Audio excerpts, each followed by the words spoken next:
What is going on, everybody? It's your boy Money Man Dan. Today we're going to be talking about the giant flip trap. It flips large amounts of enemies depending on their size, war scenarios only.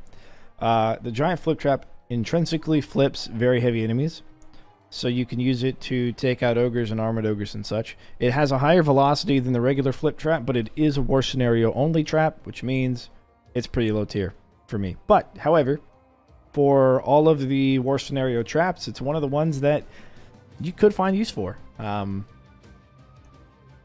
it's really not that bad.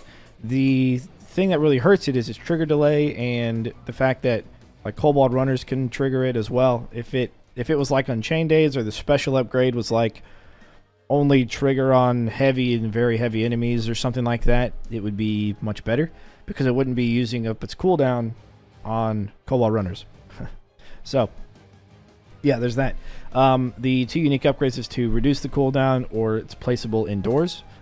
Both of them are pretty good, but I say the reduced cooldown is better, just because indoors you may not find it as useful as just having a generic kill box. I think a generic kill box is more useful than placing it indoors. So yeah, but it can kind of thin out the herd a little bit, and we've definitely had some fun with it on the channel as well, over on Twitch recently on Mage Tower, placing a bunch of them plus, you know, knights and priestesses, and all the enemies will kind of be fighting on top of the giant flip traps, and they'll get flipped off. Really good for killing armored ogres that way. If you have a place for them to get flipped off of, then it's good for killing armored ogres. Otherwise, not so much. You really kind of need that insta kill to work really well in your favor. So that's the giant flip traps stuff. Let's go ahead and take a look at the game files. All right, the first thing we're going to talk about is the attributes. As you can see, the base velocity is 250,000. If you remember, the regular flip trap is 200,000. I don't know why it's so much better than the flip trap as far as its distance that it sends everything. I guess it's not maybe too much, but still. We can take a look at the wiki. I did some testing again on front lawn. If you haven't seen the regular flip trap video, go ahead and check it out as well if you're interested in this sort of thing. We did tests on this in the same facet as we did for the regular flip trap. They may not be precise, but they're accurate nonetheless, and that's because of the damage. You know, it depends, and all the algorithm stuff that we talked about in the flip trap video. So yeah, the reduced cooldown takes it to 5 seconds from the 7 seconds. And then that's it. It does unlock after split stairs, so that's when you're gonna get it. Let's take a look at this. So we have a 1.75 trigger delay. We have a 7-second cooldown. Reset delay of 0.5 seconds. I think that's counted within the cooldown. Coin value of 1,200, and that's it. Like I said, you do get it by unlocking it. After you beat split stairs, you'll have this. That's all there is to it there. So in the game files, they have some unused level upgrades. Now for war scenario traps, they only have unique upgrades. They don't have special or level. Regular traps and everything that's not a trinket has level, other than war scenarios. And then the trinkets have the special but not level. They were planning on doing level, unique, and special for everything. But it looks like they had some giant flip trap level upgrades, but they decided against it. So we have the upgrades here in the files. They're just not used. And that is to reduce the coin value by 250, 250, and 250. And that would take it down to 750. So that would have been interesting to see. 750 costing giant flip traps. But there we go. Then we have the cooldown of -2 seconds, taking it from 7 to 5, as I talked about earlier, and placeable indoors. It puts it as a floor trap becomes true. Then we have another one that flips very heavy enemies.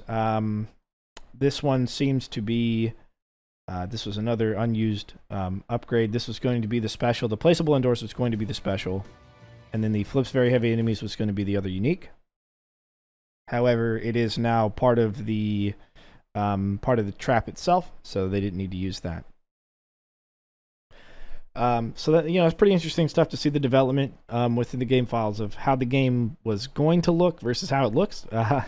But yeah, so we won't look at the trap at all. If you want to check out the flip trap, go check out the flip trap video. It's a much better trap anyways because it's not a war scenario and you can place it indoors without needing a special upgrade for it. But you guys let me know, do you run the indoor placement or do you run the reduced cooldown? And if you run either of those, do you have any fun, cool ways to use it? I know one of the things you need to watch out for with the flip trap is if you flip enemies off of the map itself, they could get stuck out of bounds, and then you have to restart your run. So you do need to be careful with that. If you're going to flip them, try to flip them where they remain within the map boundaries. Even if they, like, go down into the water or something, or, off the map, but not out of bounds sort of thing.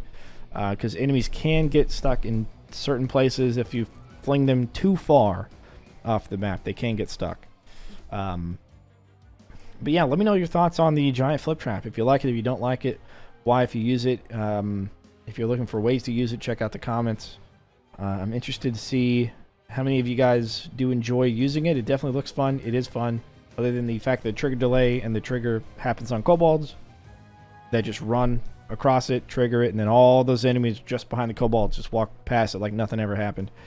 It's a little bit annoying, but yeah, so let me know. That being said, guys, as always, don't forget to leave a like, comment, subscribe. I stream on Twitch, so check me on YouTube, or check me on Twitch, twitch.tv/MotomanDan. You can ring the notification bell on YouTube to be made aware of my streams on Twitch. Whenever I go to stream on Twitch, I'll upload the video to YouTube as well at the same time. And of course, if you follow me on Twitch, you'll also be notified. I believe you can set up notifications on Twitch as well if you follow on Twitch. That being said, as always, have a good day, and I will catch you on the flip side. Deuces.